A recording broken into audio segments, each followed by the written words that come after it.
ધોરાજીમાં Jetpur road પર કન્યા શાળા મતદાન મથકમાં ઈવીએમ મશીન ખૂટકાયા હોવાની માહિતી સામે આવી છે।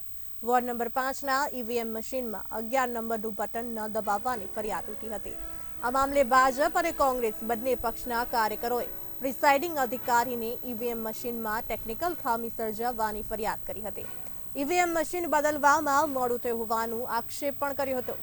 ભાજપ કોંગ્રેસે પોલીસ સાથે ઉગ્ર બોલાચાલી પણ કરી હતી। ઈવીએમ મશીન બદલવામાં આવતા મામલો થાળે પડ્યો હતો। જોકે ભાજપના પૂર્વ મહામંત્રી હર્ષુક ટોપિયાએ ફેર મતદાનની માંગ કરી છે। ટોટલ 4 મત આપવાના હોય, એમાંથી 3 મત લીગલી મત પડી ગયા, સામે લાલ લાઈટ થઈ ગઈ। જ્યારે ચોથા નંબરનો મતદાન કરવા અમે નીચેનું બટન પ્રેસ કર્યું તો સામે લાલ લાઈટ થતી નહોતી। એના માટે અમે જે બૂથના જે ઓફિસર હોય એને જાણ કરી તો એને એમ કીધું કે તમે જોરથી પ્રેસ કરો।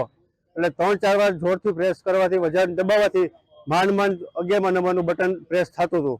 એટલે અમે આગેવાનોને રજૂઆત કરી કે ભાઈ આ ઈવીએમમાં મિસ્ટેક છે તો આની આગળની કાર્યવાહી તમે આગળ કરો। ધોરાજીની અંદર વોર્ડ નંબર 5 ની અંદર બૂથ નંબર 7 ની અંદર આ મશીન ઈવીએમ મશીન 7 વાગ્યાથી 11 નંબરનું બટન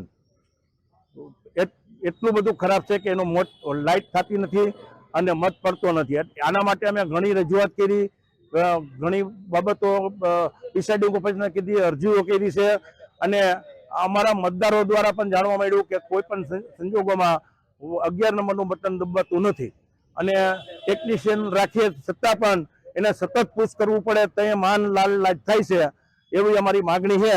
અને આ મતદાન ને ફેર મતદાન માટે પણ અમે અરજી કરી છે અને આનું નિરાકરણ તાત્કાલિક થાય એવું અમારી માગણી છે।